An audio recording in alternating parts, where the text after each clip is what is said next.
तो हम नेतागिरी नहीं कर रहे हैं, हम हक मांग रहे हैं। और अगर लोगों को ये लगता है, प्रबंधन को ये लगता है, तो अभी हम 2025 तक है विधायक और 25 बार पटक पटक के नकेल करेंगे।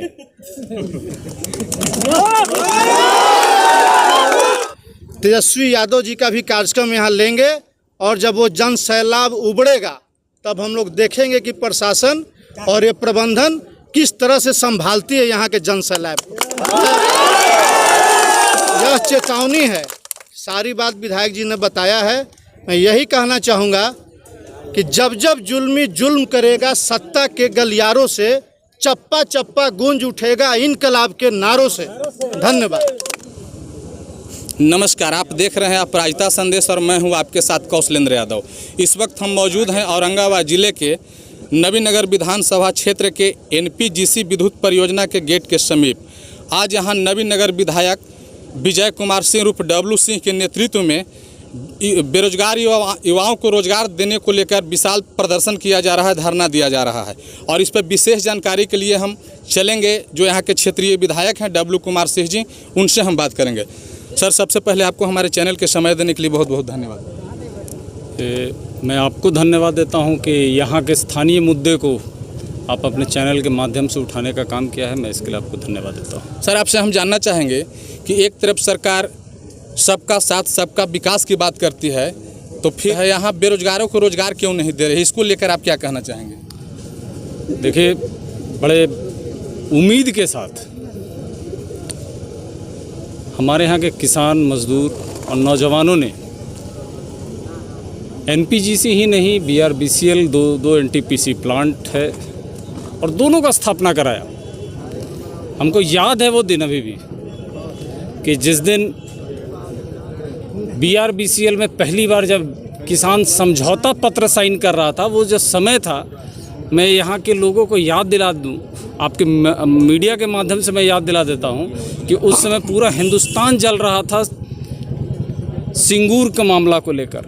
लोग ये कहते थे कि कहीं पर भी हिंदुस्तान के अंदर में किसान अभी ज़मीन नहीं देगा, लेकिन हिंदुस्तान में एक मिसाल नवीनगर के किसानों ने किया था कि एक बार सहमति पत्र देकर उन लोगों ने एनटीपीसी को लाने का काम किया। लेकिन आज खामियाजा क्या मिला है? ज़मीन हम लोगों ने दिया है, हम लोगों ने बेचा नहीं है। सबसे बड़ी बात, आपने ज़मीन अधिग्रहण किया है, हम बेचे नहीं हैं। अगर ये प्रबंधन समझ रही है कि यहाँ पे किसान ज़मीन बेच दिया है, बेच के वो अपने अपने घर चले जाए और अपना अपना काम देखे, तो ऐसा होने वाला नहीं है। उस किसान को ज़मीन का जो पेमेंट मिला है उसके बाद बोनस चाहिए, बोनस नहीं मिला है। उस ज़मीन पे जो मज़दूर काम करते थे उनको एक मुश्त 750 दिन का पेमेंट देना है, वो नहीं मिला। और सबसे बड़ी बात है कि क्षेत्रीय लड़कों को, जो क्षेत्रीय लड़के हैं जिनका ज़मीन गया है, जो प्रभावित है, विस्थापित है, जो हम लोगों के विधानसभा के लड़के हैं, जो बेरोज़गार घर में बैठे हुए हैं, डिप्लोमा करके, डिग्री करके, आईटीआई करके सब बैठे हुए हैं घर में, उन लोगों को रोज़गार देना था, लेकिन हुआ कुछ नहीं। प्रबंधन आई शुरू में, कुछ लड़कों को रखी, हम लोगों को भी लगा कि रोज़गार अब चालू हो गया है, लेकिन आस्ते आस्ते जो भी लड़कों को रखी थी उनको भी निकाल के बाहरी लड़कों को बाहर से ले आया गया और खुलेआम पैसा का बंदर बांट हो रहा है। खुलेआम 2 लाख दीजिए, हाई स्किल्ड में नौकरी पाइए, 1.5 लाख दीजिए, स्किल्ड में पाइए, 1 लाख दीजिए तो कोयला फेंके वाला में पाइए, अनस्किल्ड में 1-1 लाख रुपया लिया जा रहा है। तो ज़मीन भी हम दें, रोज़गार भी हम लोग बनाएं, और रोज़गार क्या बाहर के लोगों के लिए हम लोगों ने बनाया है? लेकिन 10 साल हो गया इस प्लांट को लगते हुए और अब तो ये प्रोडक्शन में है, पूरा देश दुनिया में बिजली जा रही है।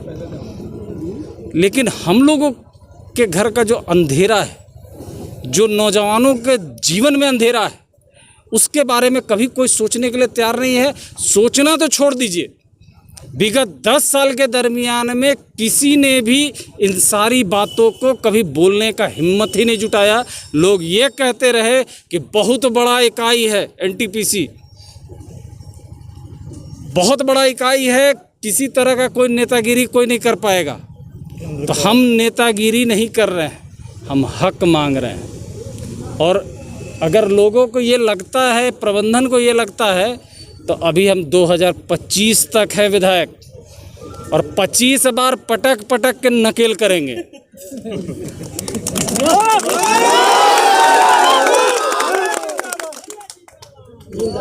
और हर प्लेटफॉर्म पे शांतिपूर्वक, बिहार विधानसभा में मैं जब गया हूँ तो मैंने सदन में पूरे शालीनता के साथ ध्यान सरकार से लेके मुख्यमंत्री तक का ध्यान आकृष्ट कराने का काम किया।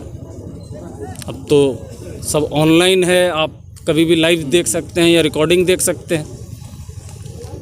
ज़िले के अंदर में जब भी बैठक हुआ शालीनता के साथ बात किया, इन लोगों के साथ भी बैठा तो शालीनता के साथ बात किया। हमारा स्पष्ट ये था मीटिंग में कि अभी तक कितने लड़कों को आपने रोज़गार दिया है इस 10 साल के दरमियान में, आप एक हमको लिस्ट दे दीजिए। स्थानीय लड़के कितने हैं, लिस्ट के साथ में आप हमको उसका आधार कार्ड और एड्रेस के साथ दीजिए। तो जैसे ही आधार कार्ड और एड्रेस का बात करते हैं तो ये लोग जो 60% और 70% का जो हम लोगों को गाना सुनाते थे वो अपने आप बंद हो जाता है कि वो तो बड़ा प्राइवेट चीज़ है। भाई एनटीपीसी का एम्प्लॉयज़ लिस्ट हम नहीं मांग रहे हैं, ये लोकल लड़कों का जो यूपीएल के तहत जो काम कर रहे हैं हम उनका लिस्ट मांग रहे हैं, और बाहरी जो लोग जो काम कर रहे हैं उनका लिस्ट मांग रहे हैं। जो लोकल यूपीएल के तहत हम एनटीपीसी एम्प्लॉयर का लिस्ट नहीं मांग रहे हैं। हम लोगों का डिमांड किसी भी व्यक्ति को सीओ बनाने का नहीं है, जीएम बनाने का नहीं है, एजीएम बनाने का नहीं है।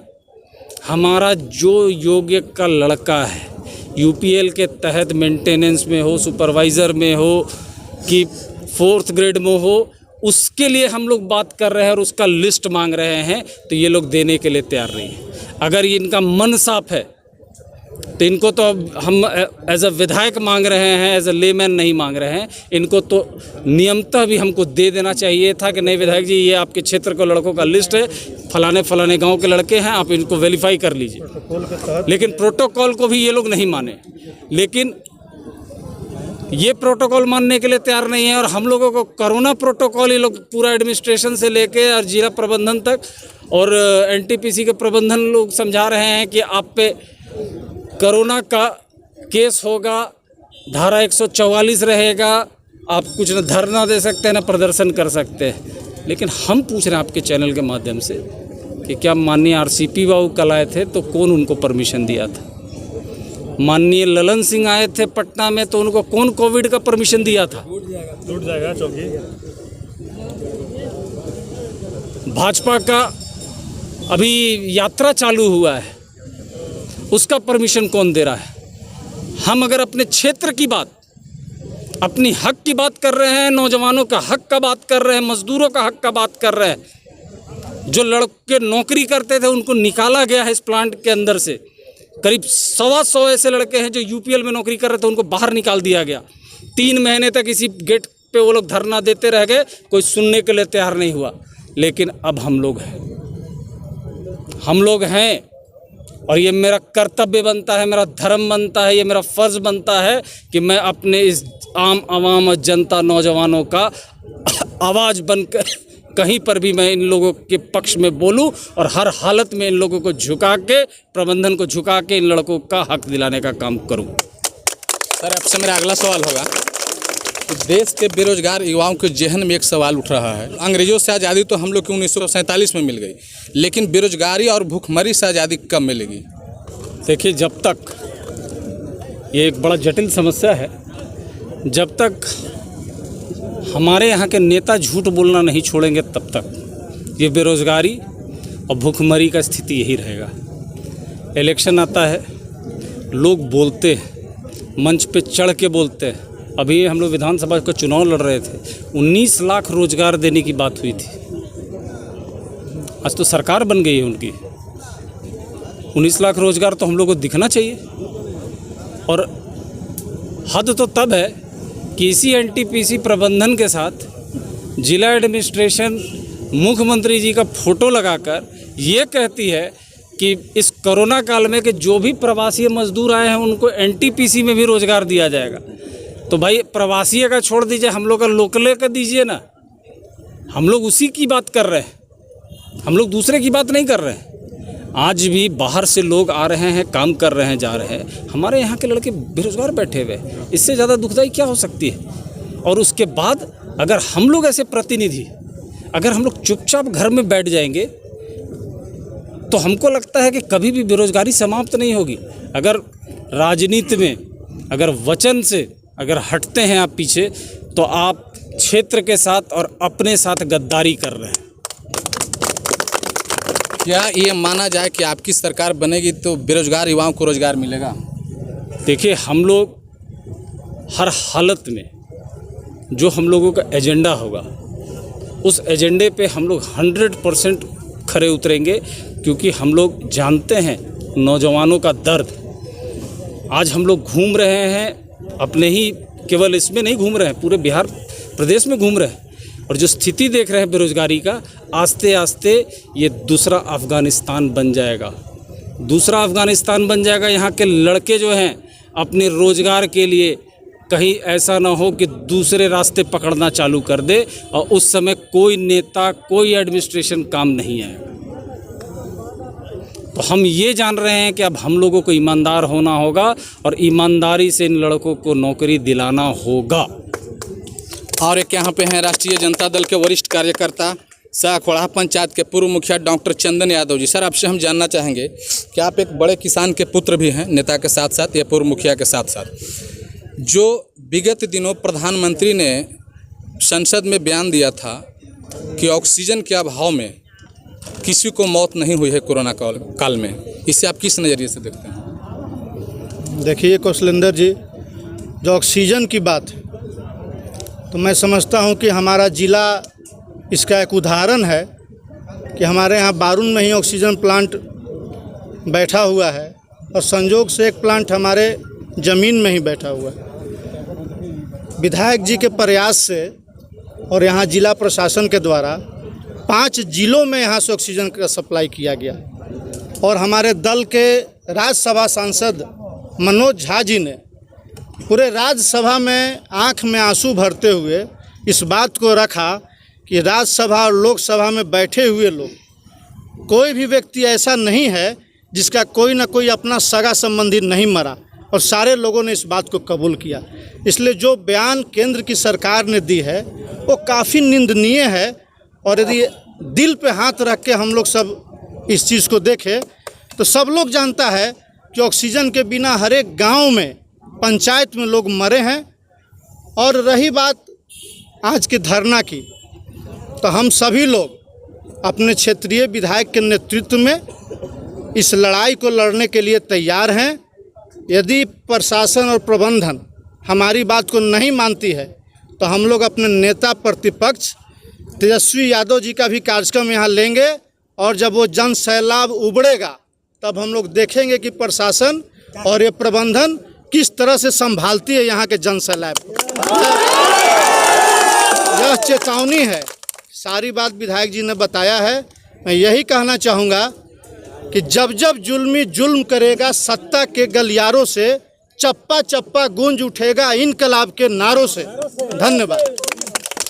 ये थे डब्लू कुमार सिंह जी, यहाँ के वर्तमान विधायक और राष्ट्रीय जनता दल के वरिष्ठ थे, जिनका साफ तौर पे कहना है कि अगर इतना के बाद भी ये सरकार और ये अधिकारी और ये कंपनी के जो प्रबंधन जो हैं, इनके अधिकारी जो हैं, अगर नहीं सुनते हैं तो इसके बाद हम लोग नेता प्रतिपक्ष तेजस्वी प्रसाद यादव के नेतृत्व में यहाँ आकर और धरना प्रदर्शन के काम करेंगे। हम चाहेंगे कैमरामैन से की जो भीड़ है और सामने जो गेट है वो सारे लोग को कवरेज करें और दिखाएं। यहाँ पे कुछ युवा भी हैं, इनसे भी हम प्रतिक्रिया लेना चाहेंगे। जैसा कि अभी विधायक जी बोल रहे थे, इधर आइए, आप आगे आइए।